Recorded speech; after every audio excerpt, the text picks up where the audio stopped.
David Crosby's harmonies taught us that a single voice can echo across generations, shaping the sound of modern rock. David McCallum turned a violinist's precision into acting mastery, showing that discipline beats charisma every day. Quincy Jones proved that behind every hit lies relentless rehearsal, a studio's laboratory of sound and risk. Jerry Springer reminded us that even the most chaotic talk shows need a tight editorial hand to stay compelling. Sinead O'Connor's raw vocal truth cut through the industry's gloss, proving authenticity can be a powerful weapon. Michelle Trachtenberg's early work on Buffy showed how youthful energy meets disciplined craft on screen. Michael Jackson's moonwalk was the result of countless hours of practice, a reminder that genius demands labor. Burt Bacharach's sophisticated arrangements illustrate how meticulous composition can redefine pop music's possibilities. Kirstie Alley's comedic timing came from relentless stage work, proving that humor is honed, not innate. Why does Oprah Winfrey still dominate the cultural conversation in 2026? It isn't the mythic rags-to-richness story that textbooks love, but a relentless, methodical commitment to craft. From a teenage girl at a Nashville radio station learning to hit a microphone, to a media executive negotiating multi-billion-dollar deals, Oprah's success is built on rehearsal, editing, and disciplined risk-taking. Her early career was a boot camp of broadcasting. At 15, she was a part-time news reporter for WVOL, learning to write tight copy and deliver it under deadline pressure. By 19, she moved to Baltimore's WJZ-TV, where she was the first black woman to anchor a news program. The experience taught her the value of preparation. She spent hours scripting her segments, rehearsing tone, and mastering the camera's unforgiving eye. Those habits followed her to Chicago, where in 1984 she took over a low-rated morning show and within months turned it into a national phenomenon. The secret wasn't charisma alone. It was a daily routine of reading, research, and relentless rehearsal. She would arrive at the studio before sunrise, review every guest's background, and rehearse interview questions until they felt conversational rather than interrogative. Oprah's on-air style is a product of disciplined writing. She once said she writes all her monologues in longhand, editing each sentence until the cadence matches a heartbeat. This painstaking process is evident in the way she transitions from personal anecdote to broader social commentary.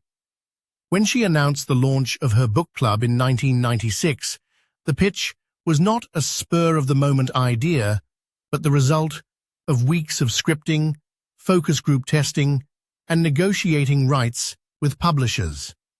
The club's first pick, The Deep End of the Ocean, became a bestseller because Oprah's prepared narrative framed the story in a way that resonated with millions. Behind the talk show glamour was a shrewd business mind. In 1995, after a contentious negotiation with CBS, Oprah secured a 25-year, $2.5 billion production deal that gave her unprecedented creative control. The contract was not a happy accident. It was the culmination of a year-long strategic campaign, where she hired top lawyers, built a data-driven case for her ratings, and rehearsed every negotiation point. The deal allowed her to own the show's intellectual property, a move that paved the way for future ventures. The launch of OWN, Oprah Winfrey Network, in 2011 was another disciplined gamble. Critics warned that a niche cable channel could never match the reach of network television. Oprah responded with a rigorous rollout plan.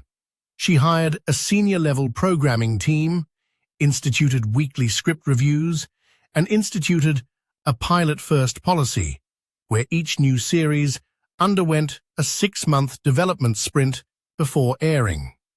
Though the network's early ratings lagged, the disciplined approach led to breakout successes like Greenleaf and Queen Sugar, both praised for their narrative depth and production quality. Oprah's creative process also embraces failure as data. The 2004 The Oprah Winfrey Show episode featuring a weight loss product that later faced FTC scrutiny was a public setback.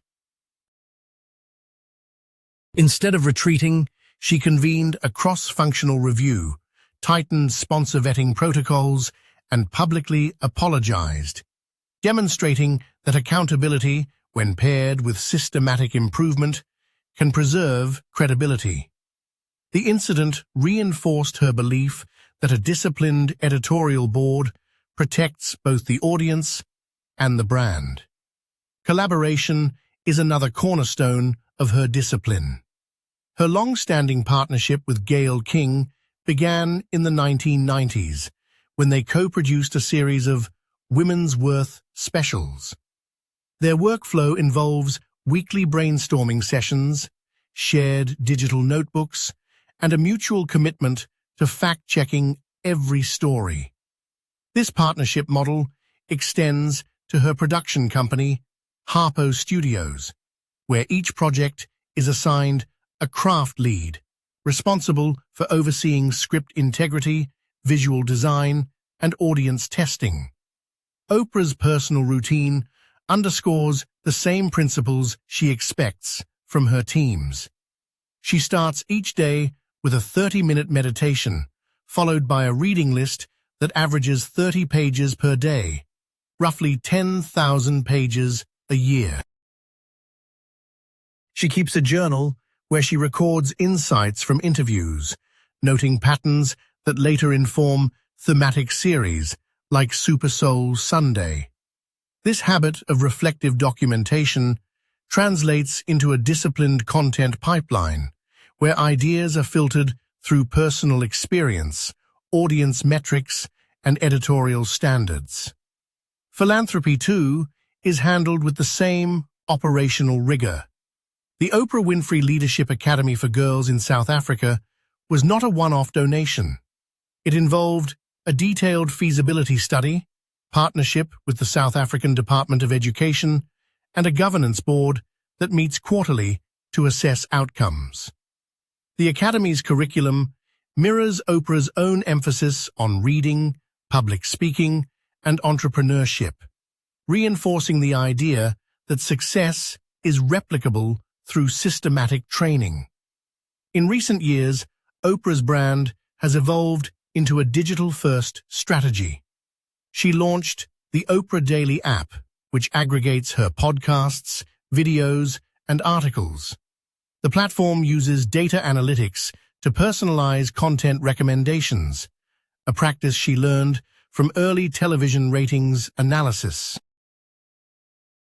Each piece of content undergoes a quality gate, where a team of editors checks for factual accuracy, tone consistency, and alignment with her core values of empowerment and authenticity.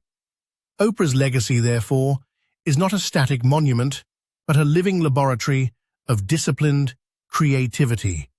She continues to host high-profile interviews, most recently a candid conversation with Meghan Markle, where the preparation is evident. A week-long research dossier, rehearsed questioning, and a post-interview debrief to refine future approaches. Her influence extends beyond the screen. She mentors emerging media talent, invests in storytelling startups, and advocates for media literacy, all while maintaining the same rehearsal-driven work ethic that defined her early career. The answer to why Oprah Winfrey still matters is simple. She models a sustainable, craft-first approach to influence. In an era where fame can be fleeting, her disciplined methodology, rooted in preparation, collaborative rigor, and a willingness to treat failure as feedback, offers a template for anyone seeking lasting impact. As long as she continues to write, rehearse, and iterate, Oprah's voice will remain a defining chord in the cultural soundtrack. Her story is a reminder that behind every iconic moment lies hours of unseen labor, and that true mastery is a marathon of disciplined practice, not a single flash of brilliance. Oprah Winfrey is still writing the next chapter, and the world watches, ready for the next meticulously crafted beat.